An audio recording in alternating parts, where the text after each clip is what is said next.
And hello and welcome to the fifth video in the Magic the Judging series, where we teach you to be a better magic judge. Hello everybody. I'm sorry if I look awfully pixelated or blocky. It's the fact that I'm streaming in slightly lower bandwidth than normal. It's not that I've actually got some kind of deformed head or something. Especially as I was sick last week and my entire house was. I've recovered. My house has recovered. My 3 children have recovered. My wife has recovered. My dog wasn't sick in the first place. He's just a mental case and made it all a lot harder. But I'm being told in chat that I am Pac-Man. Yeah, I should do that. I should Photoshop a Pac-Man face onto me and just have it stick here, something like that.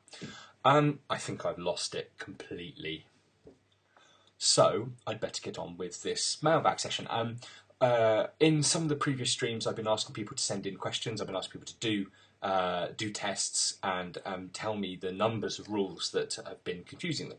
So this is quite an interesting question and answer session in that I don't have any questions as such. What I have are references to rules that have caused confusion. So I might not necessarily be hitting the exact answer the original poster wanted, but hopefully I'll be giving each of the questions quite a thorough treatment, and that will help. You're almost certainly going to be unable to read the text on this card, but I love this. This came in on Facebook. I saw this on Facebook the other day. I'm mentioning it because a number of questions that came in were to do with the layers rules. I'm not going to do layers in this Q&A session because layers will be a stream unto itself. It needs an entire one to itself to give it any kind of justice whatsoever. I'll read the text of this card to you, and perhaps those of you who already understand layers in some way will understand why I enjoy it quite so much. The card is Layers, mana cost white, blue, black, red, green. It's a creature, ogre, scholar. And its rules text is, you may have layers enter the battlefield as a copy of any creature on the battlefield, except it retains its text, power, and toughness. If you do, target player gains control of layers, change the text of layers by replacing all instances of one colour with another. Layers becomes an onion creature, layers becomes white, and layers gains death touch. Layers' power and toughness is equal to the number of onions on the battlefield. Then it has an activated ability with a cost of 0, whose effect is Layers becomes a 2/2, gets +2/+1 until end of turn. Put a -1/-1 counter on Layers, and then switch its power and toughness. Because ogres are like onions, and everyone enjoys a Shrek reference.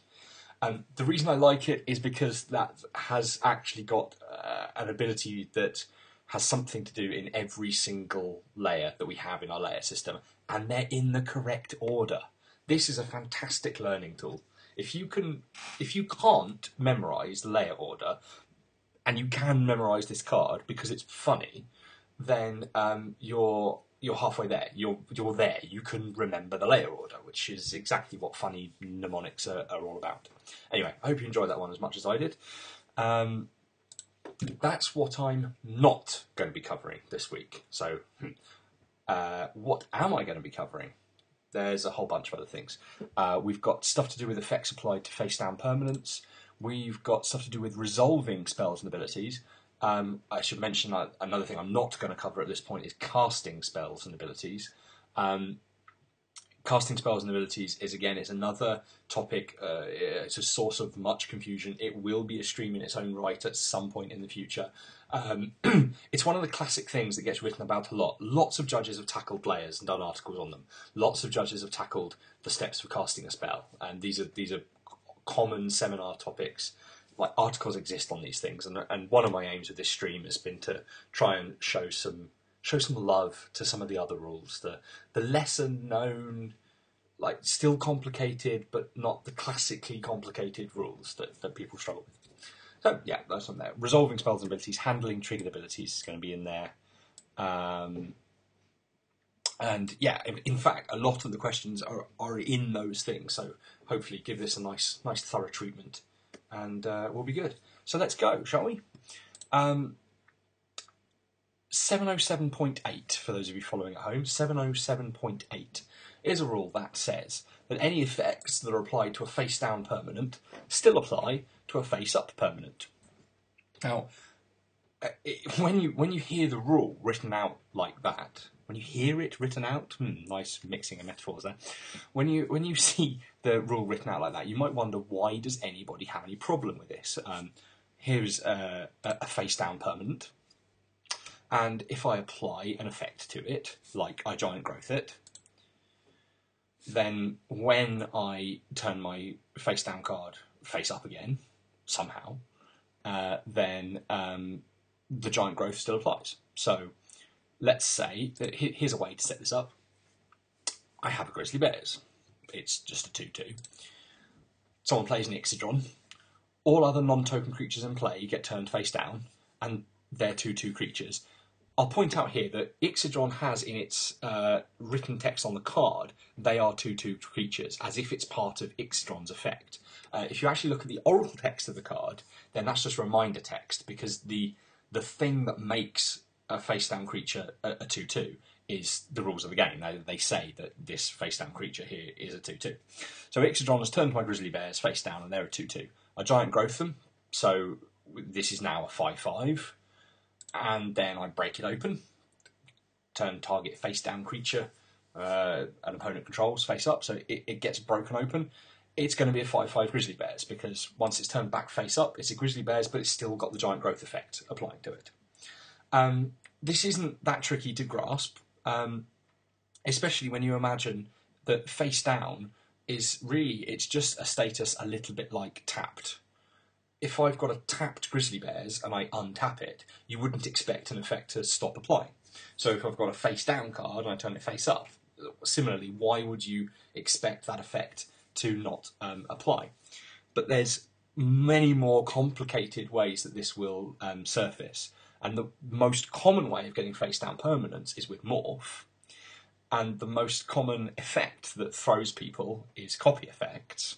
So, for instance, if I was to play an Achroma Angel of Fury, and I was to play it as a face-down 2/2 creature for my 3 mana, then what I have is a face-down Achroma Angel of Fury. There it is. There's my face-down 2/2. That's really a chroma underneath. And then I can play some wonderful copying kind of card, like Cytoshape. I get to choose a non-legendary creature in play. Well, face-down cards are non-legendary, so that's great. No, sorry, I'm applying the non-legendary to the wrong part of the card. Read the card, Paul, read the card. Target creature becomes a copy of something. So I'm going to target my face-down creature that underneath is really an Achroma, but we don't really know that. It's just a face-down card at the moment.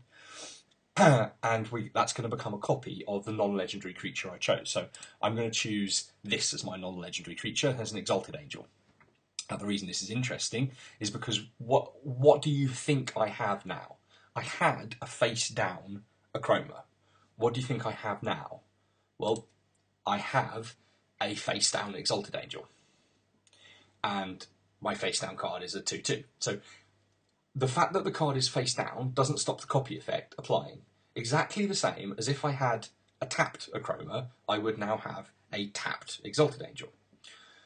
What makes this interesting is because this is face down and it's an Exalted Angel, when I turn it face up, I can turn it face up, see that it has a morph cost, which means I can actually play the morph ability and end up unmorphing my Exalted Angel.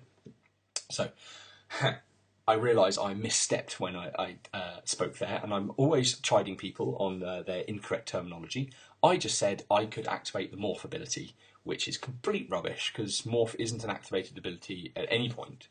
I should have said that I could pay the cost of 2 white to end the special action of having creature as a morph and allow it to turn face up. I consider myself chided. I will slap myself on the wrist, which hopefully you heard through my amazing microphone. Yeah, and that's it. So that was the question I got pointed to. Morph creatures and Cytoshape are probably...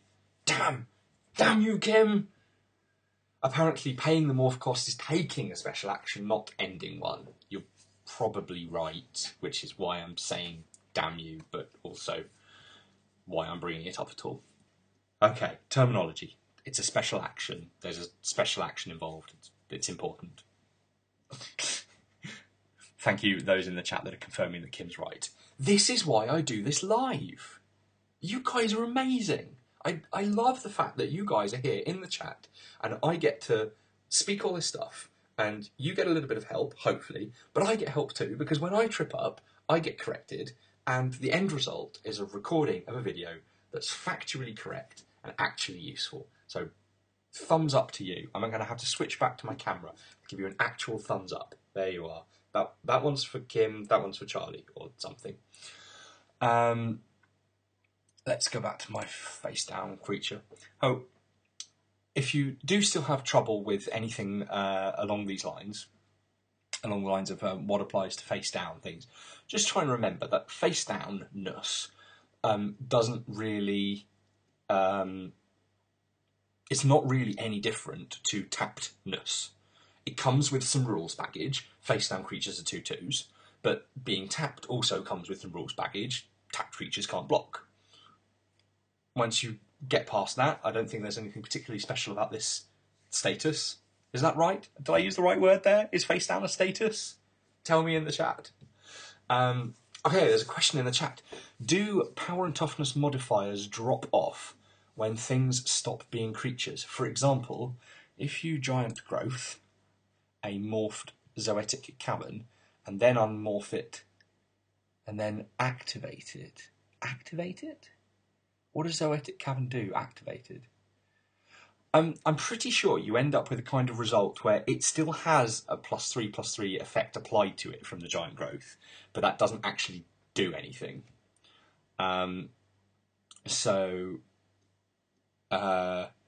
Technically, if you were to go through the layers, you still have a +3/+3 effect that would apply in the appropriate layer, one of the sub layers of 7.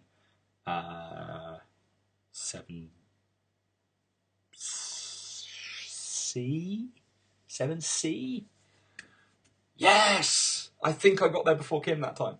But it won't do anything. So technically the effect is still there, but it won't have an effect, if that matters, which it almost certainly doesn't. If you want to imagine the giant growth effect kind of falling off because it's not a creature, then I guess that's fine. If the permanent was to turn back into a creature again, of course the +3/+3 would begin to apply again. So I like to think of the effect as still being there and just not doing anything. Chat's saying something about Genjus. I'm going to politely ignore that because you can work it out by now, I reckon. I'm going to move on to resolving spells and abilities. So I had a bunch of questions that were in the area of resolving spells and abilities. If you're playing along at home, this is 608. Rule 608.2 is how to resolve spells and abilities. So 608.2 on your favourite source of comprehensive rules. Rules.wizards.com is good. Yogtalk.com is good. The MTG Rules app is good. Actually go Googling the comprehensive rules or the DCI Document Center and finding sorry, I'm laughing because somebody has just written Paul Smith with a huge heart in the chat. EOT3UG. I have no idea who you are, but that has made me smile. So whatever rule source you have, if you want to look at 608.2, that's where we're going next. So, some examples for you. The first thing to note is that 608.2k is the thing that comes last. That tells you that the final part of resolving a spell is that the spell card goes to the graveyard. Everything else happens in, I think it says it happens in no particular order, so take that as you will. 608.2a. I realise what I've done is I've written a kind of a shortened wording of the rule so that I can just speak about it, and then I'm tripping up on exactly what the rules are. So the reason you can hear some tapping going on in the background is because I'm not so subtly looking up the rule myself. 608.2. Here we are. Come on. Load up. Don't give me any bandwidth warnings. Don't kill my stream just because I'm looking at some game rules.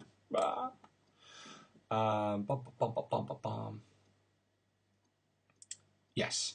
Okay, so if a triggered ability has an intervening if clause, it checks whether the clause's condition is true. If it isn't, the ability is removed from the stack and does nothing. Otherwise, it continues to resolve. So, I'm pretty sure we've all heard of intervening ifs before. I've got up on the screen a particularly vile example of an intervening if. An intervening if is where the word if comes in the middle of a trigger. So, reading this Stalking Yeti example, when Stalking Yeti comes into play, if it's in play, it deals damage. It probably should read stuff like if it's on the battlefield, but sure. Modern terminology and so on. Yeah. So the if it's in play part, the if it's on the battlefield part of Stalking Yeti is what we refer to as the intervening if. It's always checked at 2 points. This particular rule is telling you to check it when you go to resolve the triggered ability, but it doesn't trigger at all in the first place if the if clause was false in the first place. So the reason I'm showing you this particular card with its massive amount of text on it, quite an ugly worded one, if I'm totally honest, back from Cold Snap, is one, because I really enjoyed Cold Snap and I'm not afraid to admit it. Two, is because what I like to do when I think about rules, I like to wonder why they exist. Or I like to wonder what it means for a card that this rule exists. That kind of thing. So, looking at Stalking Yeti, when I read that thing that says, when Stalking Yeti enters the battlefield, if it's on the battlefield, and I immediately ask myself a question. I go, hang on a minute. When it enters the battlefield, if it's on the battlefield, something happens. And I ask myself, what on earth? How does this even make sense? If it triggered when it came in, when it entered the battlefield, when it came into play, when it entered the battlefield, how can it not be in the battlefield when we go to resolve the trigger? And of course, that's when you go, I'm a good Magic player. I know about the stack. I know I can respond to things. So I know that it's possible to play a Stalking Yeti, have it enter the battlefield, trigger the ability, then have some kind of response happen to the Yeti, have the Yeti go away, and then when I go to resolve the triggered ability, the whole reason this card is worded in that ugly way is because if the Yeti's gone away, we don't want it to do anything. It can have gone away because of a lightning bolt. It could have gone away because of some unsummon. It can have gone away to its very own activated ability that it has further down the card. 2 and Snow returns Stalking Yeti to its owner's hand. Although, in fact, you can only play that when you can play a sorcery, so that doesn't work. Pretend I didn't say that. Damn, there is a downside to broadcasting live. If you already knew that I couldn't activate that ability and give yourself some kind of cookie point or something, whoever managed to get a heart emoticon thing in the chat, if you can work out how to do a cookie, then you get extra cookie points. So yes, back to my point, back to my actual serious point of Stalking Yeti. I like to read cards and go, when Stalking Yeti enters the battlefield, if it's on the battlefield, it'll do something. Why on earth does this exist? Well, it's because we don't want that triggered ability to do anything at all if, on resolution, the Yeti's no longer there. So that must be the rule. If, on resolution, I've got to check the if again. And that's how I know that 608.2a exists. Let's move on. If the spell or ability specifies targets, then you check whether the targets are still legal.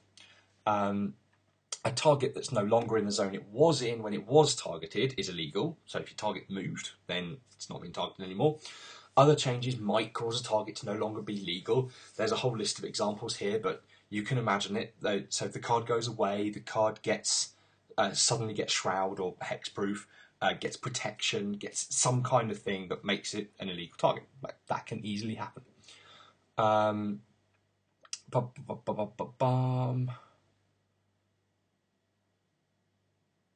It's okay, the sound hasn't gone, I just got a bit of a frog in my throat. The spell or ability is only counted if all of its targets, for every instance of the word target, are now illegal. And why is this important? Well, there's some cards like this one. Electrolyze is a great one. Electrolyze, in one of its possibilities, can be cast targeting 2 creatures. And so it will only be countered if both of those creatures have become illegal targets. If only one of them has become an illegal target, one of the points of damage won't be dealt, but the other one will. And the really important thing is, because there's a draw a card tacked onto the bottom here, it's really important to know whether the spell was countered or not, because having a card is very different to not having a card. You heard it here first. Pro strategy from me. So that's my poster child of what do you have to do to stop someone drawing a card off an Electrolyze. You have to make both targets legal. Of course, if there were 2 targets. This can be why it's a good idea to ping a creature for 1 and a player for 1, because it's really difficult to counter that kind of spell by making targets illegal. Oh, there we go. So there's 2 checks we do on resolution. Did we have an if clause on the triggered ability, and is it still true? Did we have targets, and are any of them still legal? If they are, then we've made it through the checks, and we can get through to actually resolving this thing. We're allowed to resolve, so we will. The controller of the spell or ability follows instructions in the order written. And I struggled a little bit to come up with an example of this one, but I like this one. It's a little bit finicky, but bear with me. I'm going to show you one of the commands from Lorwyn. It's a modal spell that allows you to choose 2 things. There's 4 things it can do. It can destroy artifacts, it can destroy enchantments, it can destroy all creatures with a converted mana cost 3 or less, or it can destroy all creatures with a converted mana cost 4 or greater. You get to do 2 of these things, and it can be important that you do it in the order on the card. And I have created an example. I've got my favourite Grizzly Bears over here. He's just a 2/2. And I've got Griffin Guide on. Griffin Guide is an enchantment. It's an aura. It goes on the bears. The bears gets +2/+2, has flying. And when the enchanted creature dies, we're going to put a Griffin token with flying onto the battlefield. So what I am asking is, should I cast Austere Command and choose the modes where I destroy all enchantments and I destroy all creatures with a converted mana cost 3 or less? What do you think happens? I will leave a couple of seconds of bumbling noises for you to think about that before I reveal that you will not be getting a Griffin token, because we do things in the order they're written on the card. First, we destroy all enchantments. There's your Griffin Guide, gone. So because the Griffin Guide is gone, we then, as a separate verb, destroy all creatures with converted mana cost 3 or less. So we've already destroyed the Griffin Guide. We now get to destroy the bears, but it's not enchanted anymore, so no Griffin token for you. I haven't put a card example up for this one. There's many instances of it. There was a mechanic back in Kamigawa called Splice, which allowed you to basically put the text of one card onto another card, and it went on at the bottom. And I definitely remember times where I really wished it had spliced onto the top. I can remember in a PTQ calling a judge over with the vain hope that I could possibly splice the text up to the top to make something happen in a different order. But there we go.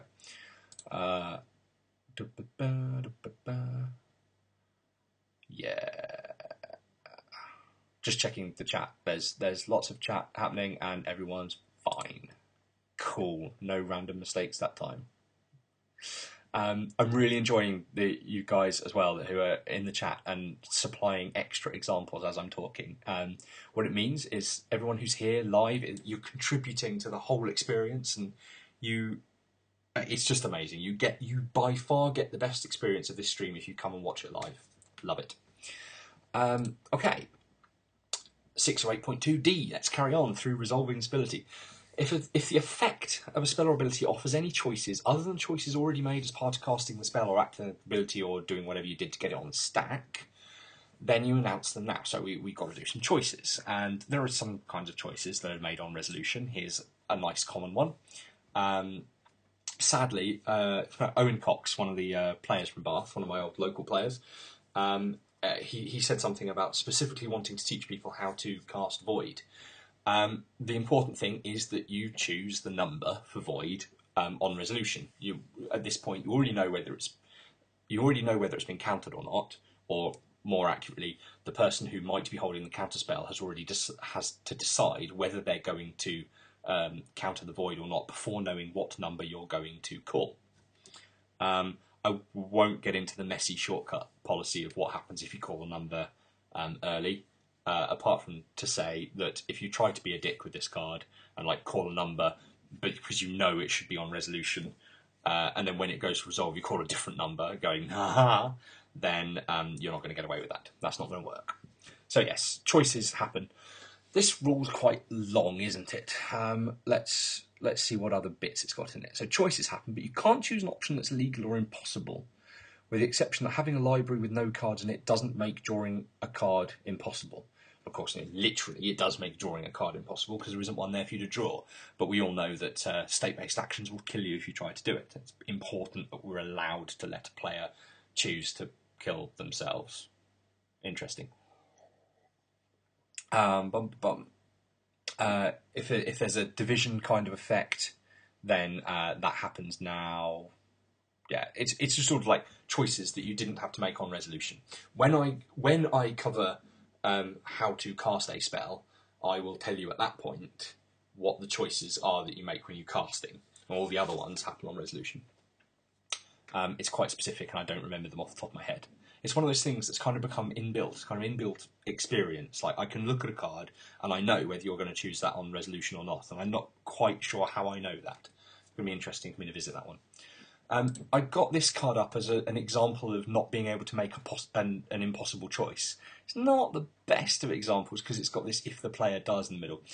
Chain of Vapour returns a non-land permanent to its owner's hand. Then they can sacrifice land, and if they do, they may copy the spell and choose new targets for the copy. What you're not allowed to do in this instance is to choose to sacrifice land if you don't actually have a land to sacrifice, if you can't do it. So you can't get the best of both worlds here. You can't choose the sacrifice option and have the sacrifice fail and then still get to copy the Chain of Vapour. That was the best example I could get about the impossible choices. But it's that kind of thing. You can't choose to sacrifice a creature and then go, well, hey, I haven't got any creatures, so it's like I got away with no downside. If it's something like choose to sacrifice a creature or lose 5 life, and I don't have a creature, I have to lose the 5 life because I can't make the choice that's impossible. Which is a shame, really. Sometimes you'd like to get away with things like that. Okay, 608.2e. Some spells and abilities have multiple steps or actions, denoted by separate sentences or clauses, and involve multiple players. In these cases, the choices for the first action are made in app order, and the first action is processed simultaneously. Then the choices for the second action are made, and then that action happens, and so on. See Rule 101.4, or as I prefer to call it, Death Cloud. Death Cloud has each player lose X life. There's no choice involved then, but then you discard X cards, sacrifice X creatures, and sacrifice X lands. These are 3 separate things that involve choices. So technically, how this works is that everybody chooses which cards they're going to discard, and then discards them. Then everybody chooses which creatures they're going to sacrifice, and then sacrifices them. And then everybody chooses the lands they're going to sacrifice, and sacrifices those. So, how do you resolve Death Cloud? If you know how to resolve Death Cloud, you know this rule. I'm being told in chat that this with Obstinate Baloth is a really good example of how to do things in order. So, yes, if you discard the Obstinate Baloth that puts it in play, then you're going to end up sacrificing it, assuming X is large enough. So the fact that you do the discard and then the sacrifice is very, very important in that case. Good call, EOT3UG. It's not EOT3UG, is it? No, it's end of turn, 3 blue, good game. That's fact or fiction. Yes. Haha, I am win. If an effect gives the player an option to play mana, they can do it. They can activate mana abilities to pay that mana. Here's an example. Mentor of the Meek lets you do stuff. You you can, when another creature power 2 or less enters the battlefield, you may pay 1. If you do, draw a card. If you get as far as trying to resolve the ability and then go, oh wait, but I don't actually have any mana in my pool, it would be a bit of a harsh move if we go, yeah, you're kind of in the middle of resolving an ability. You're not allowed to play mana abilities here, so you've got those 7 untapped lands over there, but we're not going to let you tap them in order to make the 1 mana to draw a card. That would be annoying and really harsh, and we're not like that these days. We're loving and accepting of players who play just that slight out of orderness. In this case, it's not out of order at all. It's absolutely by the rules, perfectly fine. You start resolving this ability and you have the option to pay mana. You may play mana abilities to get that mana. Now, 608.2f has another bit hidden away in it, and I think it was this sub-rule that I was specifically asked about. I've got a feeling it was Charlie, not entirely sure, but there's another part here that says, if an effect instructs or allows a player to cast a spell during resolution, then you do it by putting the spell on top of the stack and then continuing to cast it just like you normally cast spells, except that nobody gets priority after it's cast, and then you go straight back to resolving this one, and then some priority things will happen later. So I've got a couple of examples of when you're able to do that. Here's Chandra Ablaze. She's probably the best example of casting a whole bunch of things mid-resolution of an ability. Her -7 ultimate says, cast any number of red instant and or sorcery cards from your graveyard without paying their mana costs. My absolute favourite card that does something like this, but actually not this, and this is an important distinction which I will come back to, is Mind's Desire. It's my favourite. Lots of people hate this card because of what it does to tournaments and what it does to games. I love it, and I'm not ashamed to talk about that. Chat's mentioning the Cascade ability does this. Well, yes, absolutely true. Cascade does this too. I want to call out a big difference between these cards. This is the Hideaway ability that says you get to hide a card under the land, and on some condition you get to play it. So Sheldok Isle has an activated ability that says you may play the removed card without paying its mana cost if a library has 20 or fewer cards in it. So I have 3 cards I've just shown you that, as part of the resolution of some ability, they allow you to play a spell. There's Chandra Ablaze, Mind's Desire, and Sheldok Isle. One of them is odd. One of them there's an odd one out here, and Charlotte in the chat has hit on exactly what the distinction I'm trying to make is. 2 of these cards let you play the spell right now, and 1 of the cards does not. Did you spot it? Did you spot which one is which? I'll take you through why. Chandra Ablaze says you can cast any number of red instant or sorcery cards from your graveyard without paying their mana costs. The land says you can play the removed card without paying its mana cost, if blah blah blah. Mind's Desire says until end of turn you may play this spell as if it was in your hand. Now, that's the distinction. Because Mind's Desire specifies a duration over which this effect applies, it is not telling you to cast the spell right now, absolutely right now. This card is telling you, play the spell right now. This card is telling you, play all the spells right now. Burn all the things. Do it now, right now.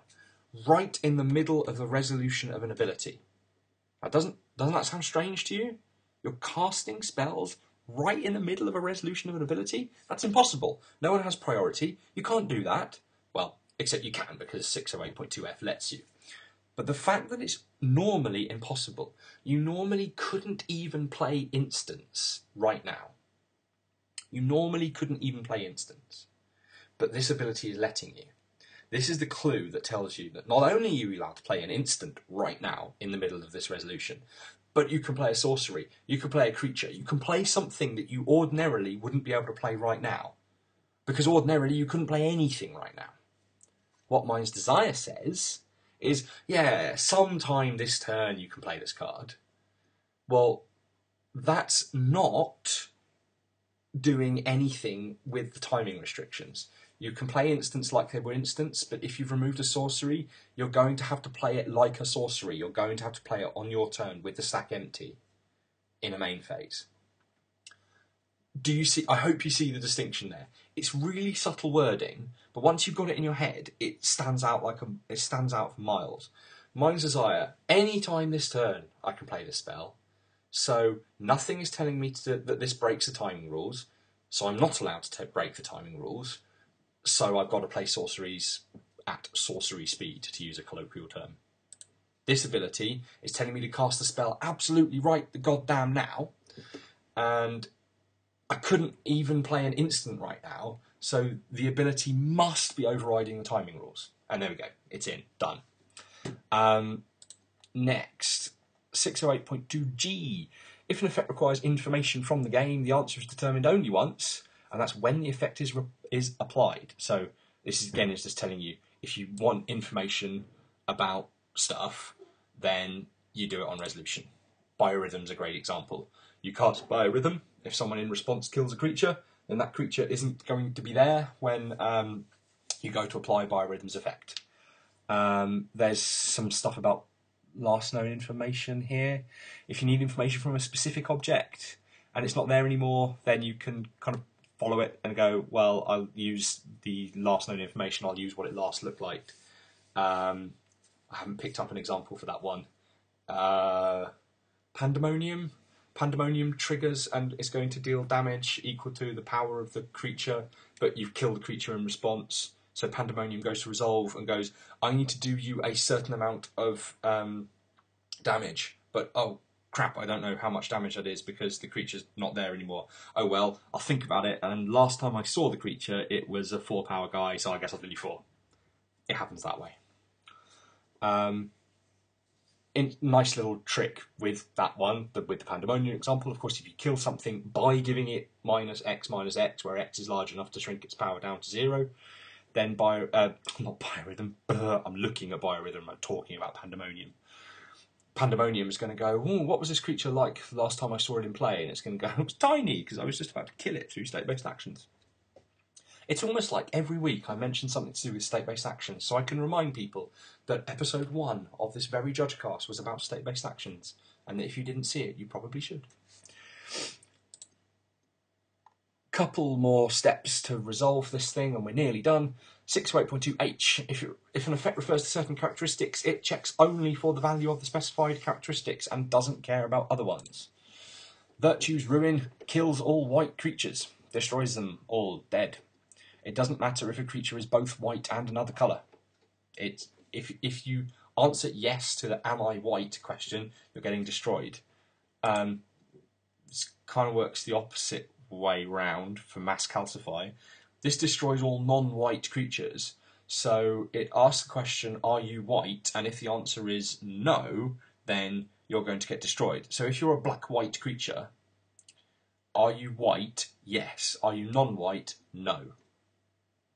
Got it? Cool. Awesome. It sounds more complicated than it actually is. Quite intuitive. I got phoned up by one of my local players, my old local players. In fact, he's not even an old local player anymore. He used to be a local player at Bath. It's Sean Bolton. He's moved to London since, and I got called up by him because he was playing Magic today, and it was exactly about this rule, 608.2I. If an ability's effect refers to a specific but untargeted object that has previously been referred to by that ability's cost or trigger, it still affects that object, even if the object has changed characteristics. That is a very long-winded way of saying that if I tap all creatures target players controls, and then the next bit of my effect, I say that those creatures don't untap during that player's next untap step, it doesn't actually matter if they're still creatures. If someone animates a treetop village and I get it tapped with sleep, even though when it goes to the untap step, it's not going to be a village anymore. It's not going to be a 3/3 green ape creature anymore. It's just going to be an unanimated treetop village land. It still remains tapped to sleep. Even though it says those creatures, and it's no longer a creature, this is just nice English phrasing, and it matters not. Moving on, part J. If an instant spell, sorcery spell, or an ability that can legally resolve leaves the stack once it starts to resolve, it will continue to resolve fully. Here's a good example, Time Spiral. It's a fantastic card, so I'm told. I've never actually got the chance to play it in a tournament, but I'm looking forward to the opportunity. The first thing it does, as part of its resolution, is it removes itself from the game. That doesn't stop you going ahead and resolving the rest of the card. It would be a pretty broken card otherwise, wouldn't it? It would be quite terrible. First thing it does is stops itself resolving. That would be awful.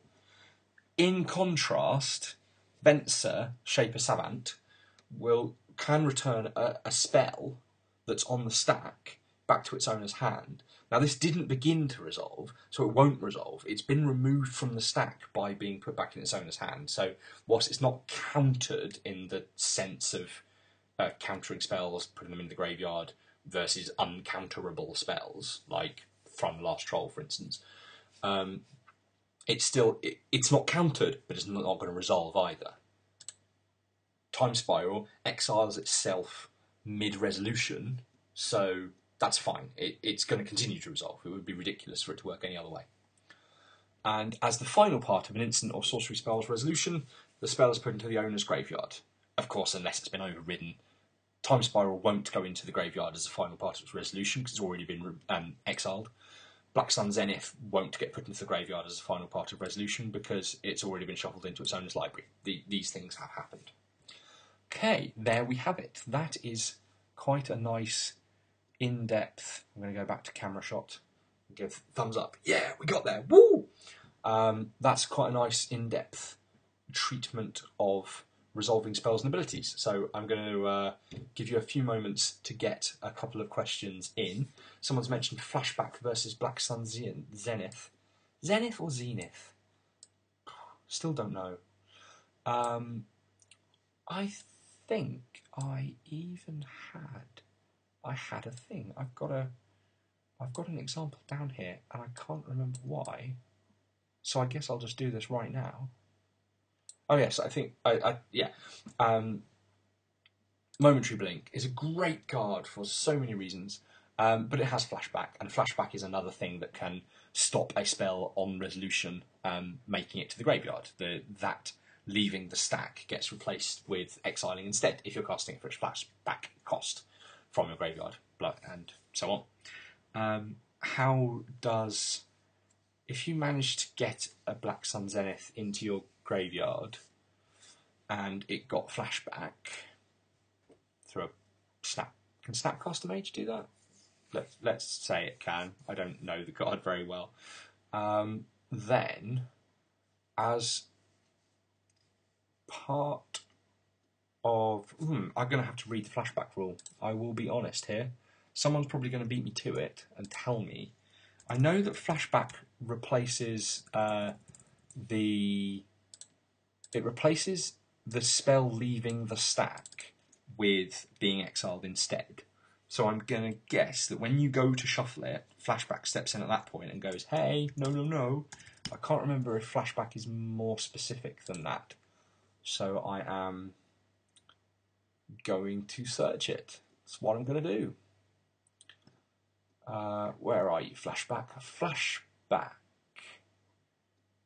Exile this card instead of putting it anywhere else, any time it would leave the stack.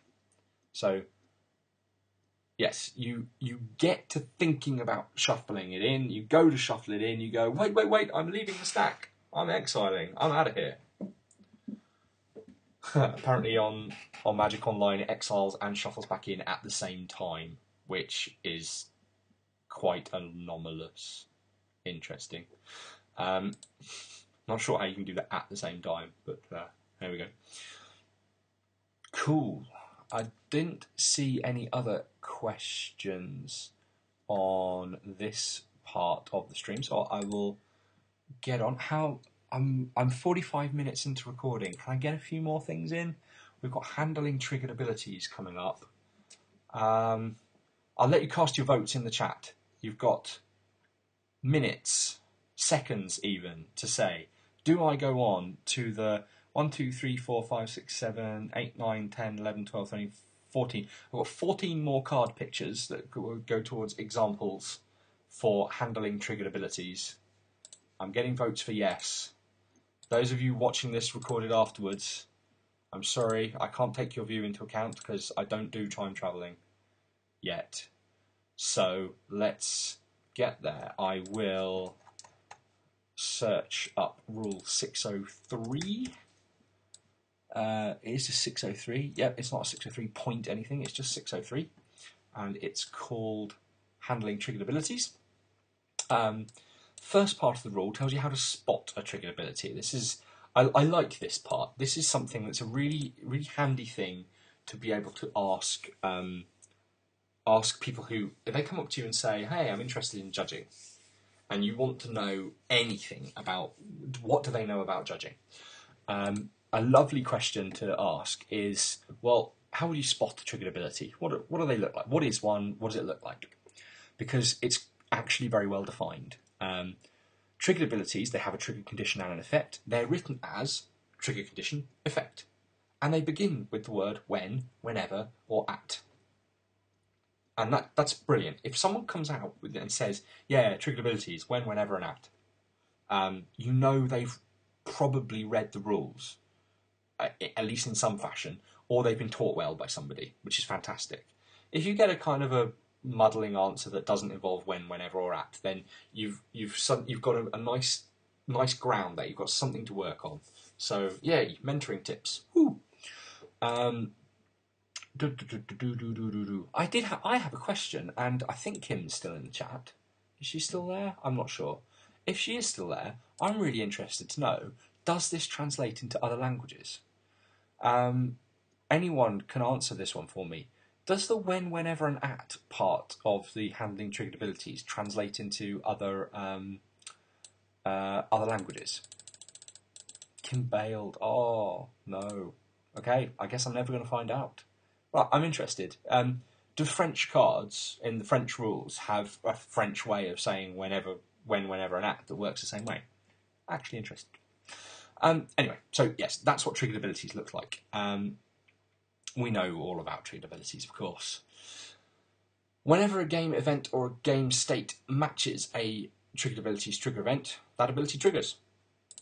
Brilliant. But it doesn't do anything yet. So I mentioned this when I was talking about state-based actions. I've had Black Sun Zenith up for too long. It's annoying me. Don't want go away, Zenith, and your unpronounceable name. I mentioned a lot in my state-based actions episode 1 of this stream. Go check it out. That state-based actions happen at particular times, and went into quite some specifics about exactly when state-based actions happen. And I mentioned back at the time that triggers will actually trigger any time. You have a specific time that the triggered ability actually gets to go on the stack, but they trigger at any time, so that they're always watching. Always watching. For you Monsters Inc. fans. That's it. I'm not photoshopping Pac-Man on anymore. I'm with Roz. Always watching. I think I'm losing it. I think I'm actually losing it. So, because they aren't cast or activated, triggered abilities can trigger even when it isn't legal to cast spells and activated abilities. So they can trigger when you normally can't cast spells. One example of this is Sudden Shock here. It has split second, with split seconds on the stack. When a spell with split second is on the stack, you ordinarily can't respond with anything, but that doesn't stop triggered abilities triggering. And through a strange quirk in the rules, which is another reason why I wanted to get my wording right about how turning a permanent face up with Morph is a special action, you can will bend Sudden Shock. Isn't that amazing? I can't cast anything in response to Sudden Shock, but I can turn Willbender face up, and that will trigger Willbender, and it means I can redirect this thing. Awesome. Love it. Well, Willbender was pretty much my favourite card during that era of Standard. I enjoyed that a lot. What else have we got here in handling triggered abilities? Whenever a phase or step begins, all the abilities that trigger at the beginning of that phase or step, they trigger. Is that a pointless rule or what? Really? We need telling that? I'm going to paste this into the chat just to say, what on earth? Look at that rule. When a phase or step begins, all the abilities that trigger at the beginning of that phase or step, they trigger. It's almost like it says, if you read the card, then the card does what the card says. Anyway, an ability triggers only once each time its trigger event occurs, but it can trigger repeatedly if one event contains multiple occurrences. So, Armageddon causes one event, which is destroy all lands, but if it's destroying lots of lands, that can cause this to trigger a lot of times. Aki Raider, love that art. Fantastic little goblin. Whenever a land is put into a graveyard from play, Aki Raider gets +1/+0. Means whilst Armageddon is destroying all lands as a single event, it's the resolution of a single ability with just 3 words of rule text. It can cause multiple triggers. Loads and loads of triggers can happen just from one event. That's perfectly fine. That happens.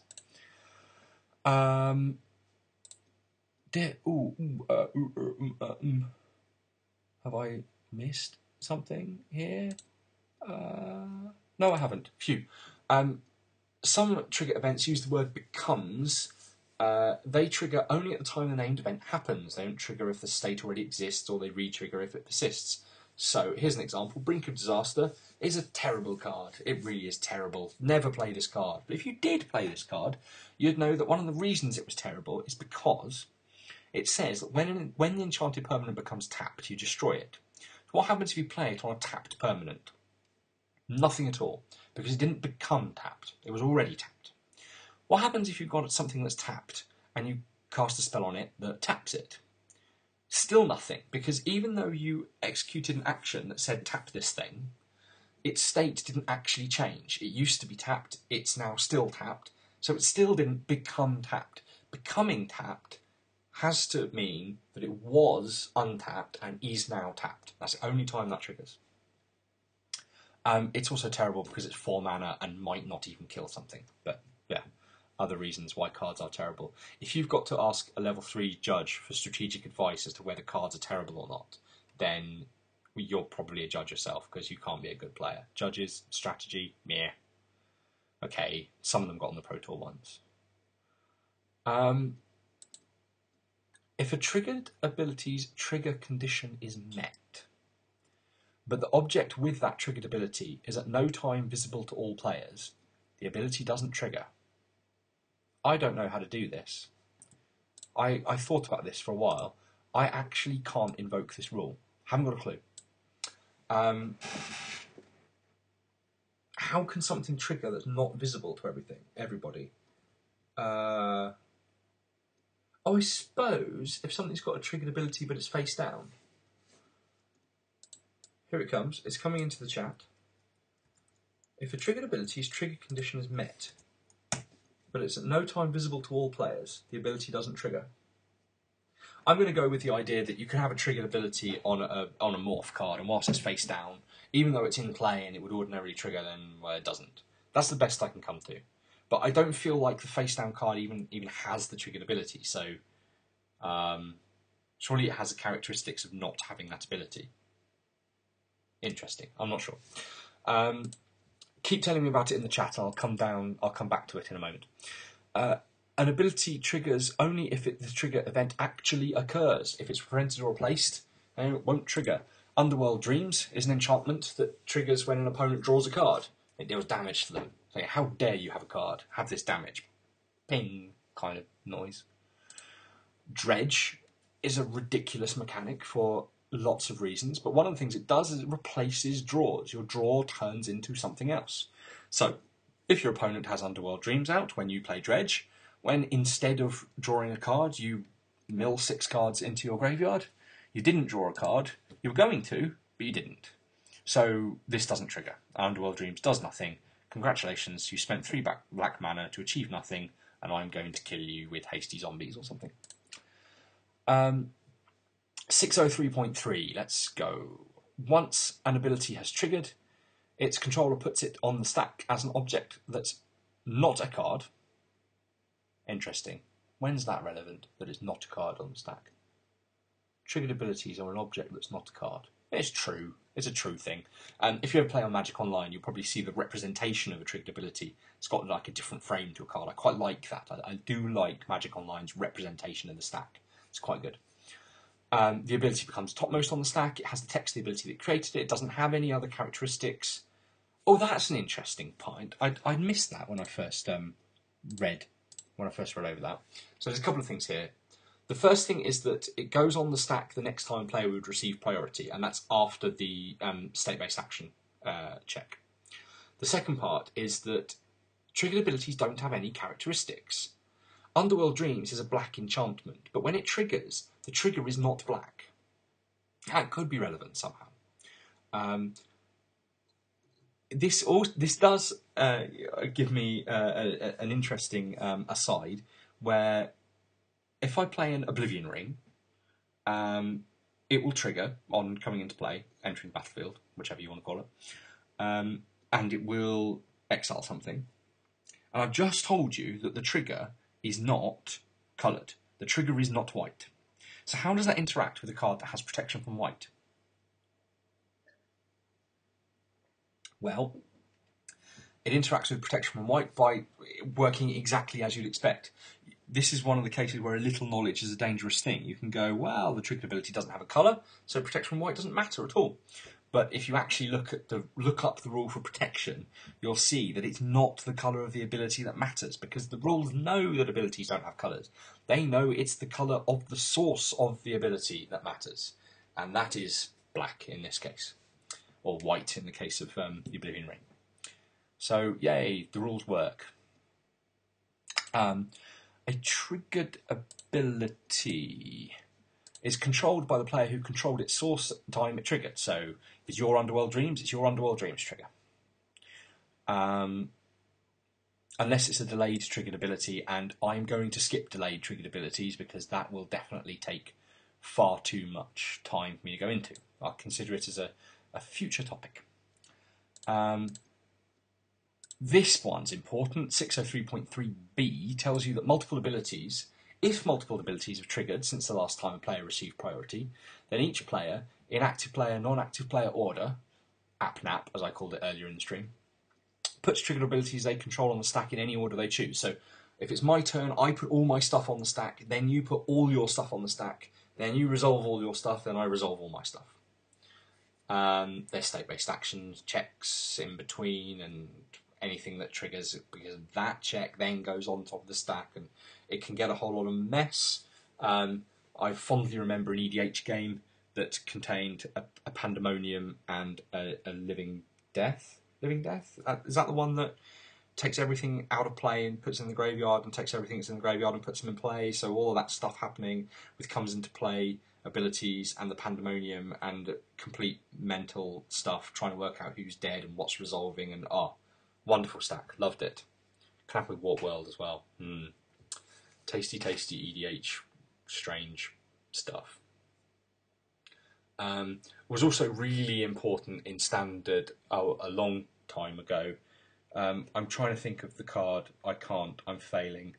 I'm pretty sure it was important back in Ravager Affinity days, because whose did it matter whose disciple was triggering? I'm not sure if it did matter if you played it correctly, whether it mattered whose turn it was when you sacrificed artifacts to your Disciple of the Vault. But what's the one I'm thinking of? You cycle something, something triggers off you cycling, and it removes something from the game, and it brings it back in at end of turn. Someone's going to tell me what that card is, and it's an amazing. It was an amazing thing, and maybe it was a block constructed Pro Tour or something. Astral Slide. Charlotte is the winner. Amazing. Yes, Astral Slide. It was really important that in the slide mirror you knew this rule. It has to work this way. Beautiful, beautiful game and all that. Because if you tried to slide stuff out in the wrong player's turn, you just got it wrong. And you messed up and you lost. If a triggered ability is modal, so we're on 603.3c now. If a triggered ability is modal, its controller announces the mode choice when he or she puts the ability on the stack. So here's a modal one, the X-Arcs. You can tell it's modal because of the choose one and the long hyphen. I'm going to do this one or I'm going to do the other one. I have to choose which one it is when I put it on the stack so that they know what it is that I'm responding to. And equally, one of the modes targets a creature card in the graveyard, and one of the modes targets an opponent. So I have to choose the mode so that I know what target I'm supposed to even be choosing to cast the spell. If I can't choose a mode that would have an illegal target, so if I didn't have a creature card in my graveyard at this point, I'd cast this thing, I would have to choose the mode that targets my opponent. If I couldn't choose either mode for some reason, my opponent has hexproof or something, then the ability just gets removed from the stack. If you're taking something like a level 2 or level 3 judge test, I will point out an important piece of terminology there, that the ability is removed from the stack. It's not counted on resolution, it's not fizzled. It did go on the stack, but it gets ripped straight back off again. Terminology can be important in the tests. Certainly when I took them, they may have changed since, but you can't go wrong actually learning how this stuff really is worded. The remainder of the process of putting triggered ability on the stack is identical to the process for casting a spell, which I still haven't covered yet, and I will do in another point. 603.4 is the other end of the intervening if rule. So I've brought another intervening if card along with me. At the beginning of your upkeep, if you have 200 or more cards in your library, you win the game. And let's be honest, if you are playing Battle of Wits, then on some moral level, you have already won the game. But if you don't have 200 or more cards in your library at the beginning of your upkeep, then this won't trigger at all. This is one end of the intervening if check. When it triggers, does it actually do anything? Then later when it goes to resolve, it still has to be true at that point in order to do anything. So you get two ends of the intervening if check. 603.5. Some triggered abilities effects are optional.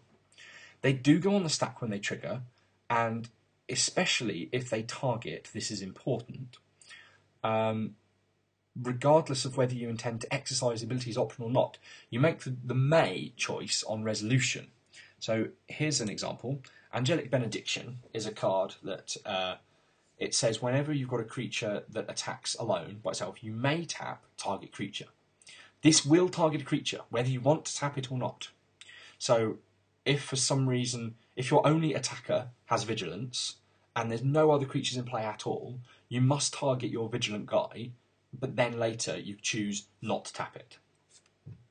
This is really important when cards like Phantasmal Image exist, because they die when you target them. So Phantasmal Image being the only creature on the battlefield, attacking alone, with no other creatures to target, with Angelic Benediction in play, you're going to lose your image and there's nothing you can do about it. Sorry, it's gone. I decided when I was preparing this one that 603.6 and 603.7 are large enough that I shouldn't attempt to go through them in one go with the rest of it. So 603.6 is all about zone change triggers, and I've got loads of material for that at another point. 603.7 is all about delayed triggered abilities, and again, I've got loads for that. I could probably even do a stream just dedicated to those two sub-rules. I'm going to skip them now. I will come back to them at another point, just not today.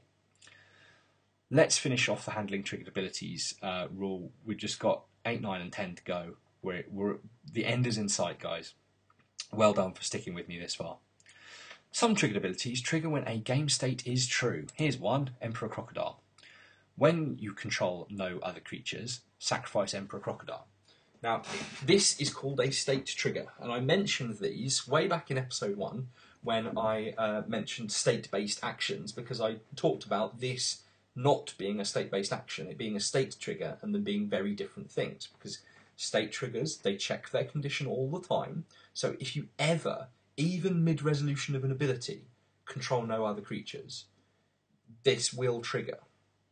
The interesting thing is if you think about this literally and don't think about it intuitively, you'll notice a problem here. If I control no other creatures, then Emperor Crocodile is going to trigger and the trigger's going to go on the stack. But when I do that, I'm still going to control no other creatures. My trigger condition is still true. So what is stopping me putting another copy of this trigger on the stack? And another, and ending up with an infinite number of these triggers on the stack and never being able to leave the game and just going like, oh god, this card is broken. Well, if you made some kind of naive digital implementation of the game, you might end up doing that. But there's actually a rule. There's a rule that says abilities trigger as soon as the game state matches the condition. They'll go onto the stack at the next available opportunity.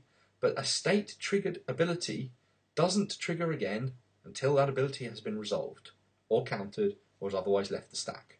So, Emperor Crocodile won't trigger again until the first instance of its trigger is gone. Now, ordinarily, it would have gone because you sacrificed the Emperor Crocodile and there's no reason for it to trigger a second time. But what I'm telling you here is that Stifle isn't going to achieve much. You stifle this ability, brilliant. Ability gets countered, and then triggers again, and your Emperor Crocodile still dies.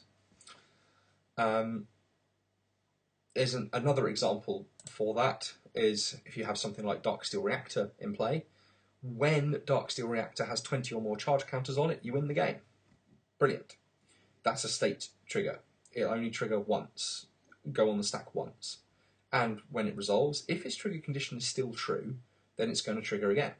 So, Darksteel Reactor with 20 counters on it, ordinarily you're going to win the game, but if for some reason you don't win the game, for instance, if your opponent has a Platinum Angel out, you don't win the game, you've still got 20 counters on the reactor, it's going to trigger. You resolve the trigger, you don't win the game. You keep going round, you're stuck in a loop, this game's a draw.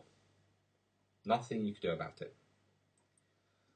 603.9 is another are you serious rule that says some triggered abilities trigger when a player loses the game.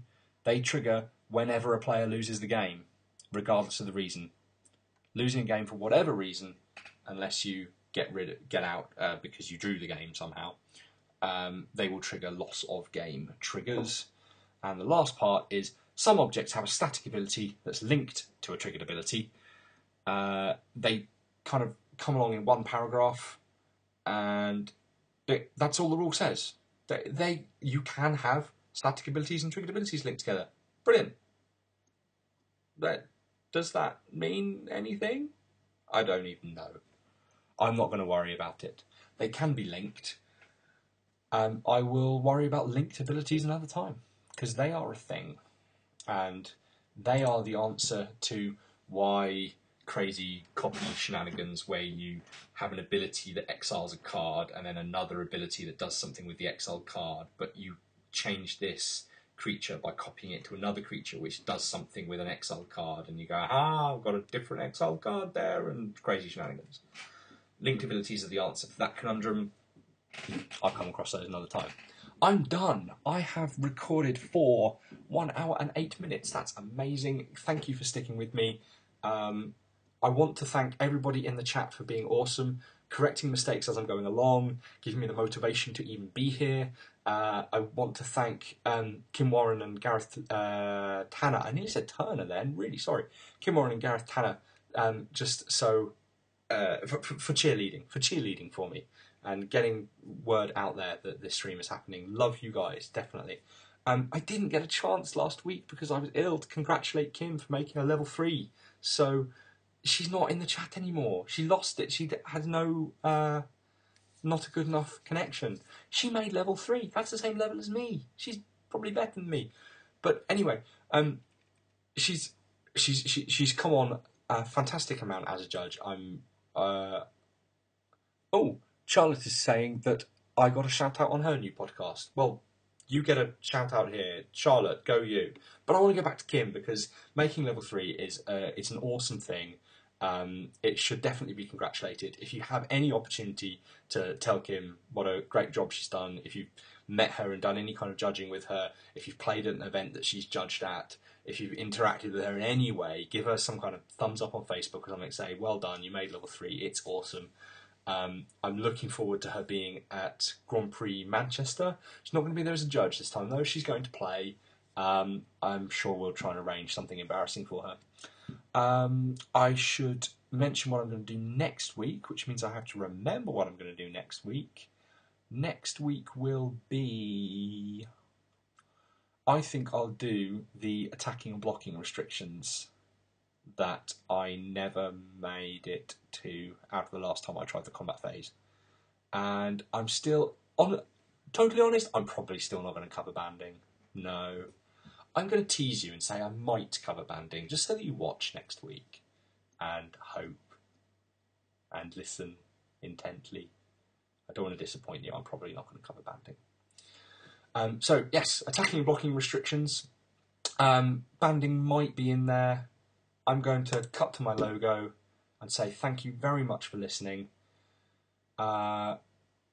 Please, please, please, please, please leave me feedback if you're enjoying these videos, or if you're not enjoying these videos, if you want me to cover something, if you don't want me to cover something, that'd be a bit weird, you just wouldn't watch it. I've really enjoyed making this stream.